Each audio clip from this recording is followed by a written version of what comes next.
Urban Tribe, it's me, Kiki T, and I am back for another video. So today, we are talking about how to hear from God, and listening to God about your husband. So before we get into the video, go ahead and like, share, and subscribe to this channel. And I wanted to tell you guys that this dress is on my line, my fashion line. It's urbankate.com, and you can find this dress under, you can search naked silk for this pretty little silk dress. I love this dress. Very soft, comfortable, and it's stretchy. So if you got curves, like, it will stretch over those curves, which I love about my whole line, really, except for one, except for the scream dress. My whole line is pretty much like that. So if you guys want this dress, you can go to my website and search naked silk, okay?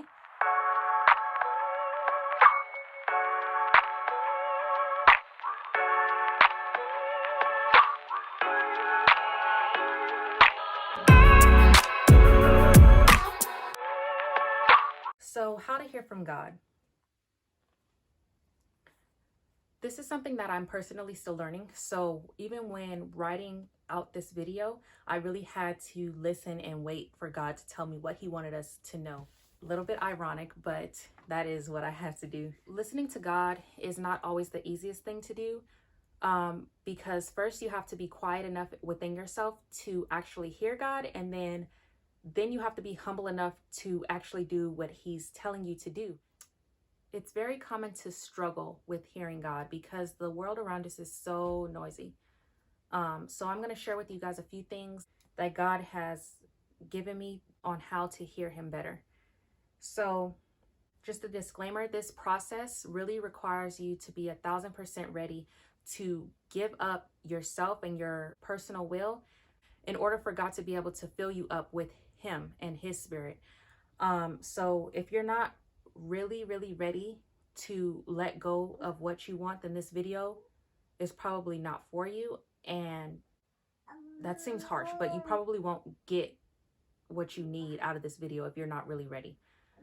I just want to say that's okay, because we're all on our own journey and we're all on our own process, and we're all in different areas of that process, right? So don't feel bad if you're not ready, but be honest with yourself and just know that you're not really ready for this. Okay, so the first tip that I have for you guys is you need to find quiet time.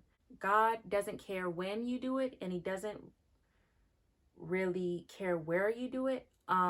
When I was pregnant, I would get up at 6 in the morning and I would go out to my car.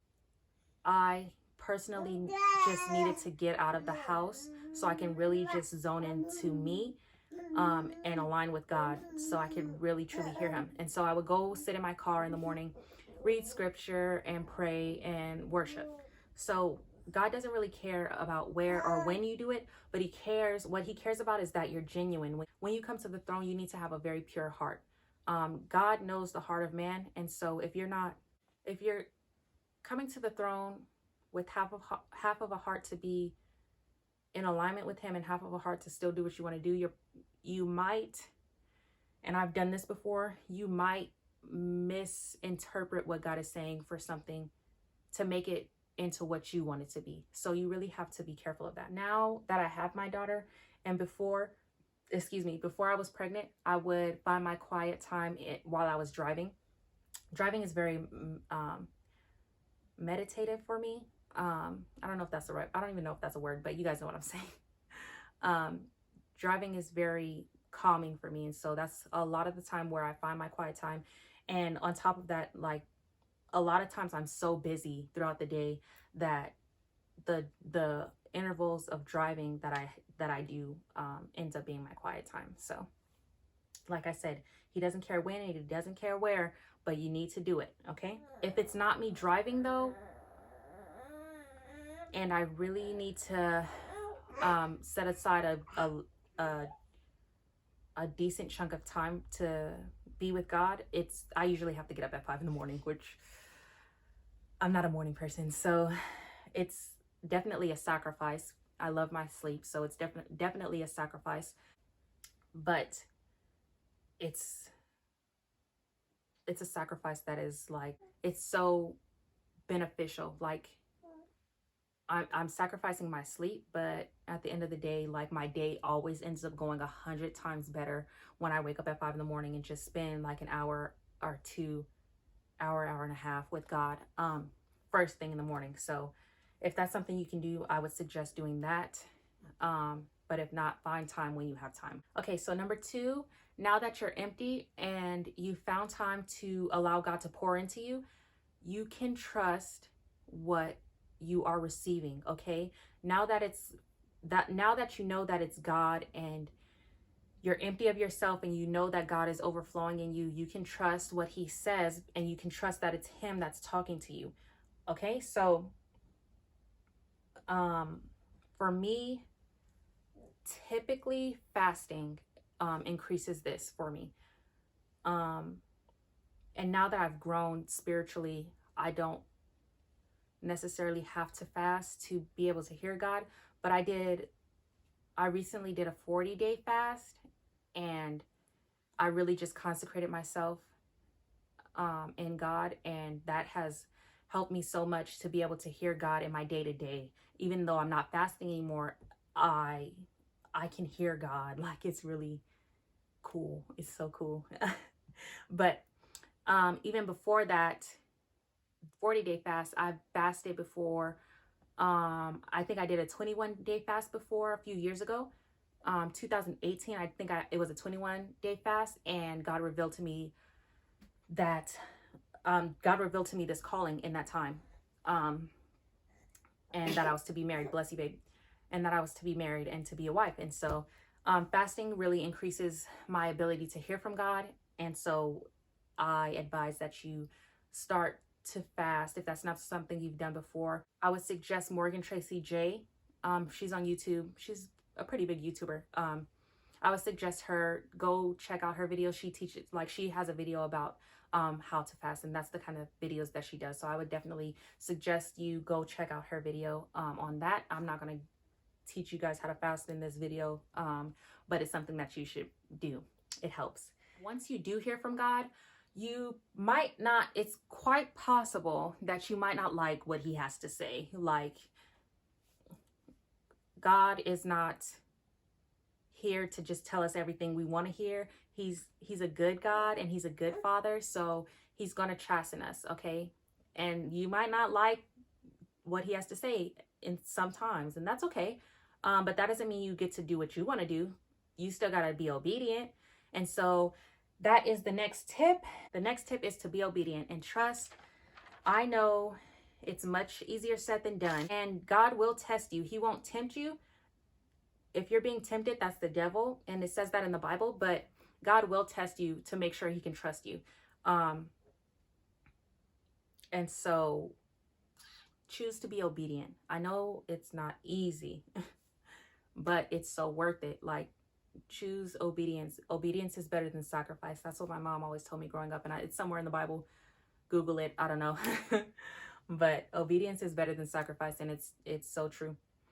I think it's in Matthew. Actually, I feel like I just read that, but Google it.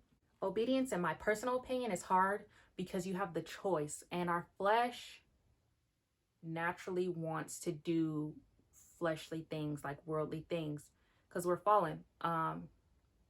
It's a fallen world. Like, we were born into sin, so naturally we want to do sinful things. And that's why obedience is, in my personal opinion, hard, because we have the choice to do what feels good in the moment, or we have the choice to do what is going to be good in the long run, because that's what God is calling us to do. So something, just to give you guys an example, something that I've currently been dealing with in my life is that you may not realize this, and it's probably not evident. I'm sure it's not evident in my day-to-day, but I can be a very angry person, and sometimes I just want to punch the world in the effing face, okay? It's an Eminem reference if you guys don't know, but it's seriously, like, sometimes I can get really angry, and it's something that God has really been dealing with me about, because it's not okay. I recently learned that anger is a deadly sin. Like wrath is a deadly sin.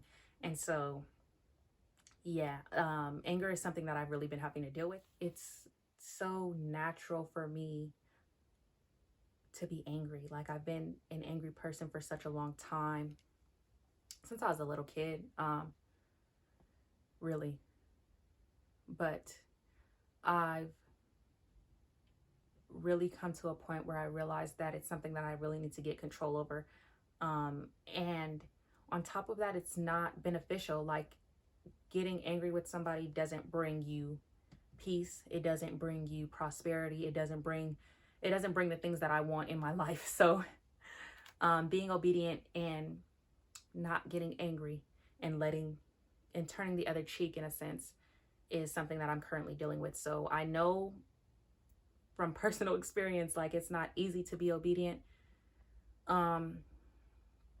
But it's definitely necessary. Okay. So the next thing, being obedient is so important because especially when it comes to hearing about your husband, because even if God does speak to you and he gives you instruction on what you're supposed to do, if you're not going to be obedient, then there's really no point in him telling you what, like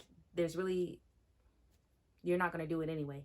And I'm sure God will give you instruction even though he knows you're not going to do it. But like on our end, on our human end, like what's the point of hearing from God if you're not going to do what God says? You might as well just do what you're going to do. Okay. So that's why being obedient is so important. When it comes to hearing about my husband, God speaks to me through my dreams. And that's always pretty much how he's spoken to me. Dreams and visions is how he speaks to me mostly. And that's how he gets across to me. I guess the dreams is because I'm quiet in my sleep. I'm at rest. So it's easy for me to hear from him. And then visions too. I get visions too, in my waking hours. But he also gives me physical confirmations. A real example of how God has spoken to me. He has told me to wait on my husband. And you guys know I don't like waiting, but that's a very real example that I can give you guys about being obedient and hearing the voice of the Lord. There has been a number of times where I was just like, forget it. I don't want to wait. Like, I don't want to. But he revealed to me through physical confirmations, like one of them is a car, a Challenger. And that's just me personally. Like, I'm not saying that God is going to reveal it to you, a Challenger. He knows how you see the world. Like he knows how to speak to you. Okay. So I'm just giving you guys what he shows me as an example, really. When he gave me that physical confirmation of the car, of course, like I said, yes, because I knew God was talking to me and I was excited. But as time grew, like I grew discouraged because it's not happening, Obviously, I'm sitting here today and still waiting on the promises of God. So God has picked me up and he has given me the strength to keep pushing forward. And that's the thing, like God will give you the strength that you need to go deeper in him and to continue to push towards the birthing of your promise. As long as you're willing to be obedient to him, and you're trying your best. We're human and we sin. We all fall short of the glory of God every day. And so it's really about doing your best for the day. And being open to him. Okay. God has shown me many other things about my husband and about who I'm supposed to be as my husband's wife. However, I'm not really ready to share those things with you, all of those things with you guys. But another thing that I will share is God leads me on when I need to pray for my husband. Like I can feel it in my spirit when my husband needs prayer, and God gives me what he wants me to pray for my husband. Because I'm so intentional about being in his presence and dwelling in his presence, and abiding in him, I'm able to hear God when he speaks to me, and I'm able to act in obedience in that moment. And there are definitely times where I completely miss God, like I don't hear him or I ignore him. Yeah, that happens. And it's not okay, but it happens. Like, we're human. It's not okay, but God gives us grace. So don't beat yourself up about it, but try to do better. It's really about being intentional in your walk with God. You can miss him in one moment, but he will repeat it. Like, if this is what he wants you to be doing, and you're trying to hear him, and you're really being intentional about your relationship with God, then he will repeat it. Okay. And like, you can see that in my life.